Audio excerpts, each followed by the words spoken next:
En la vida de las iglesias es común hablar de conversión y permanencia, pero son dos asuntos distintos.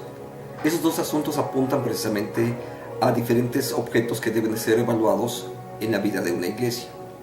Algunos de los criterios comunes acerca del crecimiento de cualquier iglesia local suelen ser el número de conversiones, es decir, cuántas personas en la campaña evangelística levantaron su mano, llenaron una tarjeta de decisión. Generalmente a eso es a lo que referimos como conversiones. Ese es uno de los criterios, y que incluso no solamente evalúan el criterio de una campaña, sino incluso cuán efectiva ha sido la actividad que el conferenciante ha desarrollado. Entonces, no solamente es la campaña, sino incluso la efectividad del predicador. En otras ocasiones es el número de bautizados. Este es un criterio un tanto mejor, en tanto refleja no solamente lo que ocurrió en un evento único, sino también lo que está ocurriendo en un proceso un poquito más amplio. Claro, depende del tipo de iglesia de la que estemos hablando, porque la mayor parte de ellas van a tener un pequeño curso de inducción o de preparación para los nuevos bautizados. Entonces ya hay un criterio un poco mejor. Sin embargo, considerar que el crecimiento de la iglesia solamente depende de conversiones y bautizados sería faltar a la verdad en cuanto a lo que está escrito en la Biblia, porque el criterio en la Biblia realmente no habla de conversiones o de bautizados. Incluso el apóstol Pablo dijo que él incluso se había propuesto no hacer ninguna otra cosa sino predicar el evangelio, y refiriéndose a los bautizados le cuesta un poco de trabajo incluso ubicar a cuántas personas han sido bautizadas, porque ese no es el plan o el objetivo de él. El objetivo del evangelio, tal y como fue enseñado por Jesús, estaba centrado entonces en hacer discípulos, y en discípulos que continúen. ¿Por qué? Porque Mateo capítulo 28, en la Gran Comisión, justamente habla acerca de esto: ir y hacer discípulos, enseñándoles que guarden. Entonces, esto implica un proceso en el largo plazo. Ahora, si tomamos esta misma idea y la ubicamos junto con el Evangelio de Juan capítulo 15, acerca de una parábola que Jesús contó sobre la vid verdadera, no solamente se trata de dar fruto, sino en las palabras de Jesús: que vuestro fruto permanezca. Entonces, la continuidad se convierte en un papel muy importante para evaluar cuánto está creciendo los discípulos o cuánto está creciendo la iglesia. Así es que la pregunta es realmente: ¿cuántos discípulos continúan en la fe? Hay que considerar esto. Muchos inician un andar con Cristo, pero después de algún tiempo lo dejan. Van al templo, están ahí, quizás permanecen activos durante un periodo, a veces son unos meses, quizás algunos años. Sin embargo, pasado el tiempo, lo dejan, algunos solamente de jóvenes, y después se separan, particularmente después de que alcanzan independencia. Otros entran en un conformismo religioso. Son hombres que permanecen ahí, hombres y mujeres que permanecen ahí, que se hacen miembros de las iglesias, que adoptan la tradición de la iglesia, pero que nunca fructifican. Y el objetivo, efectivamente, de un discípulo no es solamente que permanezcan, sino que también fructifiquen. Así es que el plan específico tiene que ver justamente con eso. No solamente con estar ahí, sino con fructificar. Ahora, la epístola de Pablo a los tesalonicenses nos muestra por lo menos 3 aspectos importantes en la vida del discipulado que nos van a dar las pautas sobre el cómo continuar a lo largo de esa vida de discipulado y seguir siendo fructíferos. En primer lugar, nos va a hablar acerca de los riesgos que tenemos que evitar.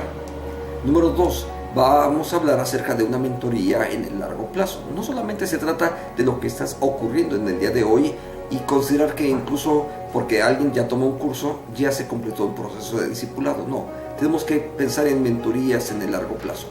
Y número 3, como uno de los criterios de verdad, no solamente para saber si estamos en la fe, sino el desarrollar la vida de discipulado para otros en el largo plazo, tiene que ver con vivir lo que decimos creer. Entonces la vivencia personal se convierte en un criterio muy importante para poder desarrollar cualquier discipulado. Veamos uno a uno estos 3 aspectos. En primer lugar, los riesgos a evitar.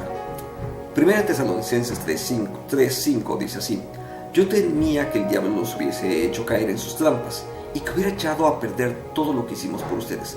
Esta es una realidad.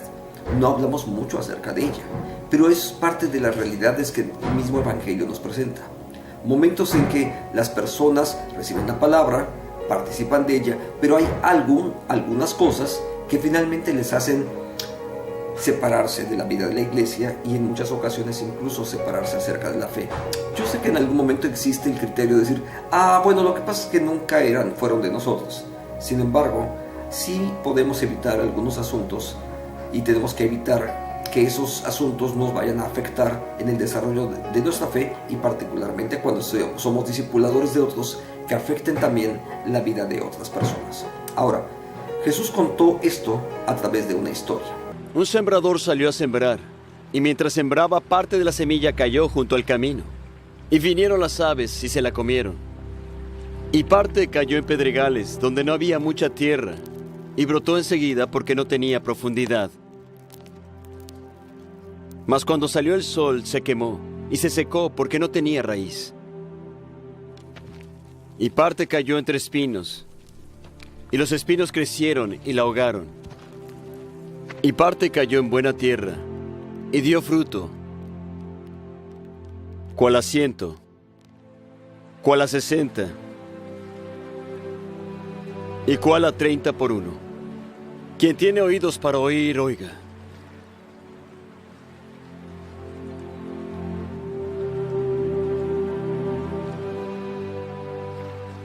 ¿Por qué les hablas por parábolas? Porque a vosotros os es concedido saber los misterios del reino, pero a ellos no.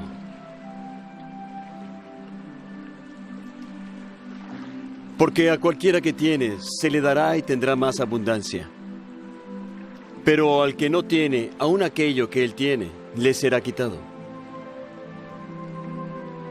Por eso les hablo por parábolas, porque viendo ellos no ven, y oyendo no oyen ni tampoco entienden. Así se cumple en ellos la profecía de Isaías, que dice: de oído oiréis y no entenderéis, y viendo vosotros veréis y no percibiréis.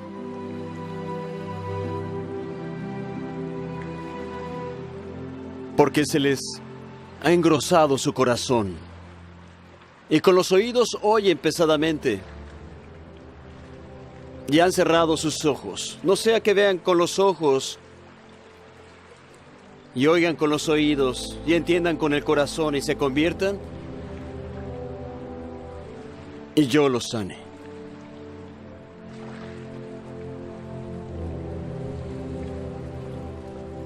Pero bienaventurados vuestros ojos, porque ven, y vuestros oídos porque oyen. Porque de cierto os digo que muchos profetas y justos desearon ver aquellas cosas que vosotros veis, y no las vieron, y oír las cosas que oís y no las oyeron.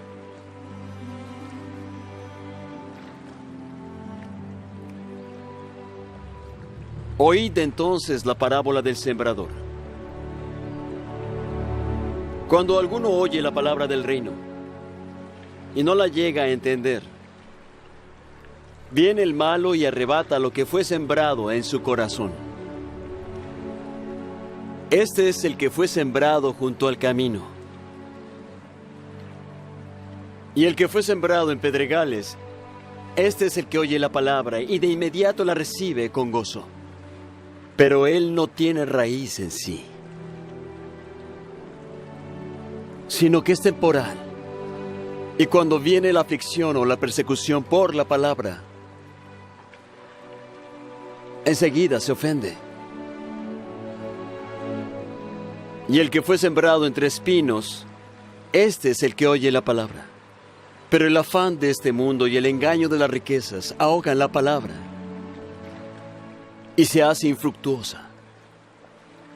Mas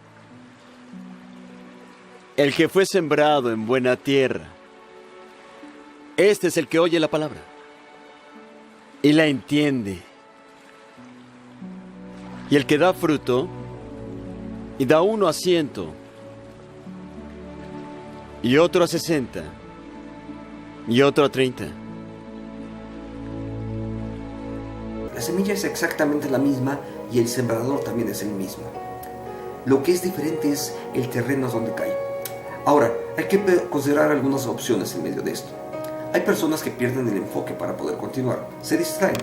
A veces son el trabajo, la sociedad, la cultura, etcétera, la familia, en fin, hasta accidentes, lo que ocurre incluso dentro de la vida de la iglesia, y dejan de continuar al respecto de la fe.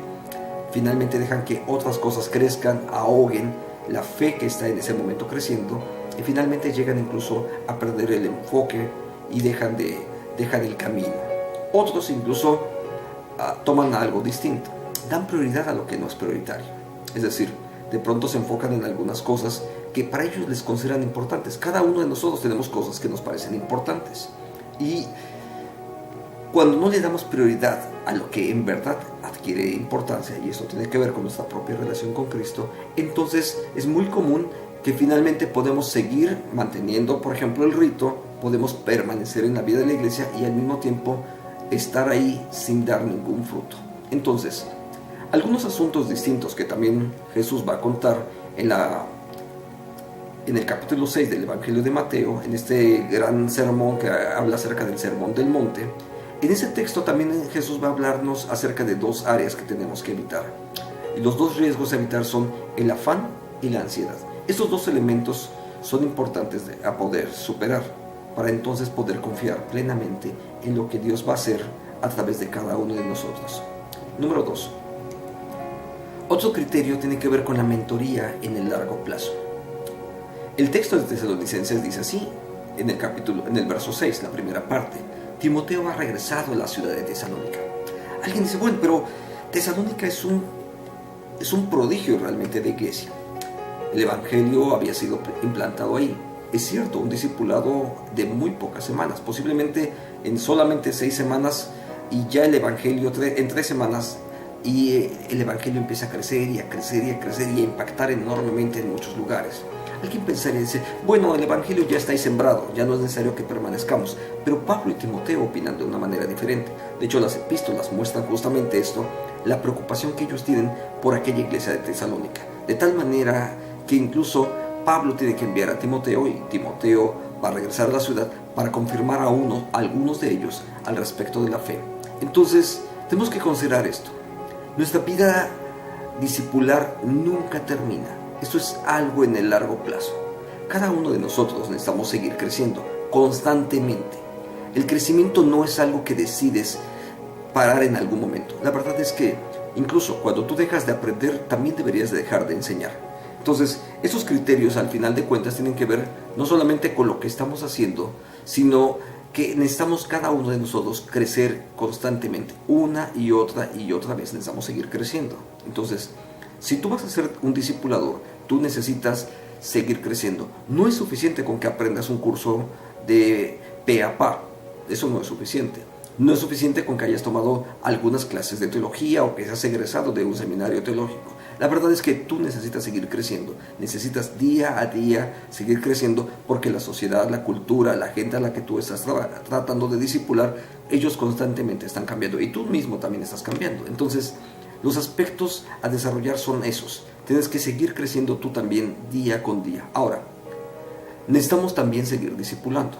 Hay más gente que necesita ser discipulada.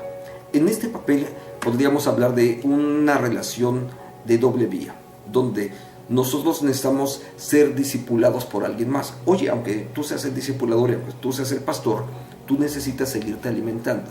Probablemente vas a tener que ir a congresos, a seminarios, etcétera, donde vas a seguir aprendiendo, o ver excelentes conferencias que puedes localizar a través del internet para poder asimilar lo que Dios está haciendo también a través de otros siervos, y puedes tomar algunos de ellos. Quizás hay algún pastor ya mayor que puede ser tu consejero. Entonces tú necesitas ser discipulado, y en tu papel como discipulador es necesario que tú también sigas discipulando a otras personas, porque en la manera que tú estás discipulando a otros, también tú mismo te estás autodiscipulando. Entonces la mentoría en el largo plazo es suficiente. Tienes que considerar esto. Probablemente va a cambiar tu papel. En algún momento vas a ser discipulador, pero también en algún momento esas personas a las que tú has estado discipulando, porque han ido creciendo, entonces cada uno de ellos se convierte también en condiscípulos tuyos. y en algún momento va a cambiar incluso otra vez más tu papel y te vas a convertir en consejero y asesor de cada uno de ellos. Ese es el papel de un mentor. Vamos al número 3. Se trata de la vivencia personal. La vivencia personal es esencial cuando se trata acerca de la fe. El texto de Tesalonicenses dice así: nos ha contado que ustedes se aman unos a otros y no han dejado de confiar en Dios. Estos dos elementos son imprescindibles y enormemente importantes cuando se trata de permanecer en la fe, de continuar en el camino al cual Dios nos ha llamado. Entonces, cuando lo estás practicando día con día, cuando día con día se está desarrollando, entonces Dios va a seguir actuando en tu vida. Ese texto, justamente donde dice que ustedes se aman los unos a otros y que no han dejado de confiar en Dios, nos lleva a mantener una relación fructífera y plena. Y eso es producto de una vivencia personal. La vivencia personal es donde Dios está actuando en ti, y cuando Dios actúa en ti, entonces Dios actuará posiblemente a través de ti hacia otras personas. Entonces, primero tiene que actuar en ti para que pueda Dios modelarte a ti, porque ellos no van a poder ver a Dios de forma directa, lo van a ver a través de ti. Entonces, el papel que tú desarrollas en tu vivencia personal es muy, muy importante. Ahora, se trata en esta vivencia, por supuesto, de practicar lo que Dios dice. El primero y segundo mandamiento, de los cuales Jesús habló, se vuelven en este papel muy importante y los encontramos justamente reflejados en ese mismo texto de Tesalonicenses. En primer lugar, el primer mandamiento dice: no han dejado de confiar. Es decir, siguen amando a Dios por sobre todas las cosas. Y es algo que han continuado haciendo a lo largo de la vida. Y el segundo mandamiento también se encuentra presente: se aman los unos a los otros. Seguramente tú lo recuerdas: amarás a Dios por sobre todas las cosas y a tu prójimo como a ti mismo. Entonces, los dos primeros mandamientos, los dos principales mandamientos, se encuentran ahí y forman parte de la vivencia de la iglesia de Tesalónica. Y cuando forman parte de nuestra vivencia personal, sin duda nos pueden llevar a mantener una vida que nos permita continuar en la fe en el largo plazo. Entonces, con esto podemos pasar a ver las consecuencias de qué es lo que ocurre cuando tú continúas en la fe. Quiero que consideremos estas cosas. En primer lugar, hay consecuencias cuando tú permaneces en la fe. Yo pienso en dos características que están en este texto de Tesalonicenses. Seguramente que hay muchas más, pero este texto de Tesalonicenses nos plantea por lo menos dos. El primero de ellos es gozo al ver el fruto. Nos alegra saber que siguen confiando en el Señor. Sin duda es de enorme placer, de enorme bendición saber que las personas a las que estamos discipulando, a las que alguna vez les compartimos el Evangelio, saber que cada uno de ellos pueden continuar en la fe, que han permanecido, que no fue algo efímero, sino que lo que una vez sembramos, Dios lo ha hecho crecer y ahora ellos están caminando dentro de la fe y dando frutos para otros. El evangelista Juan también nos planteó una idea un poquito más. Dice, hablando sobre este mismo tema: nada me alegra más que saber que mis hijos obedecen siempre a la verdad que Dios nos ha enseñado. Eso es un papel importantísimo. Nada nos alegra saber más que ellos continúan, que sus hijos obedecen siempre a la verdad que Dios nos ha enseñado y que permanecen en ello. El apóstol Pablo incluso dijo: completad mi gozo, sintiendo lo mismo. ¿Por qué? Porque cuando estamos hablando de eso, efectivamente, para cualquier discipulador, hay gozo al saber que las personas a las que estamos compartiéndoles, ellos pueden caminar aún en la fe después de años de haberles compartido. Otra de las consecuencias es que también el que la gente permanezca en la fe también se convierte en un estímulo para servir. Sin duda nos da muchísimo gozo el saber que lo que hemos hecho está dando frutos. Entonces, el apóstol Pablo escribió esto hacia los tesalonicenses. Ahora que sabemos esto, sentimos nuevas fuerzas para seguir viviendo. Y no solamente para seguir viviendo, sino también para poder seguir sirviendo. Entonces, el saber que el fruto está dándose, que las personas están siendo transformadas, nos da el enorme placer de seguir invirtiendo recursos, de seguir invirtiendo tiempo, de seguir invirtiendo nuestra vida. Y no importa si nuestra vida se desgasta, no importa si los quehaceres del mundo a veces nos agobian. Sin embargo, al final de cuentas sabemos por qué lo estamos haciendo, porque Dios está fructificando a través de esas cosas que Dios nos ha permitido hacer, discipulando, compartiendo el Evangelio en la vida de otras personas. Entonces esto sin duda se convierte en una enorme bendición. Ahora, saber que el proyecto de Dios está en marcha y que la presencia de Dios sigue actuando en la vida de otros, eso sin duda se convierte en una bendición, porque nos da la oportunidad de sentirnos, como escribió también el apóstol Pablo, aférrense a la palabra de vida. El día que Jesucristo vuelva me sentiré orgulloso de no haber corrido la carrera en vano y de que mi trabajo no fue inútil. Y sin duda lo que podría esperar cualquier discipulador, saber que su vida no ha sido en vano, que si ha acabado su vida en este proyecto de predicar el Evangelio, su vida finalmente va a dar fruto. Y esa es nuestra oración, que la vida de las personas a las que les estamos compartiendo el Evangelio, a los que les estamos enseñando acerca de Dios, su vida algún día dé fruto y que Dios sea glorificado en ello. Oremos acerca de esto. Padre, gracias por tu bendición. Gracias por el cuidado y la bondad que tú tienes para nosotros, por habernos elegido para formar parte de este pueblo tuyo, y no solamente en calidad de pueblo tuyo, sino como siervos tuyos, para poder llevar tu palabra hacia otras personas. Señor, fortalécenos para ello y permítenos ver el fruto del trabajo que hemos hecho en tu nombre. Que tu nombre sea glorificado en medio de ello. Te lo pedimos en el nombre de Jesús. Amén y amén. Gracias. El Señor te bendiga y fructifique a través de ti.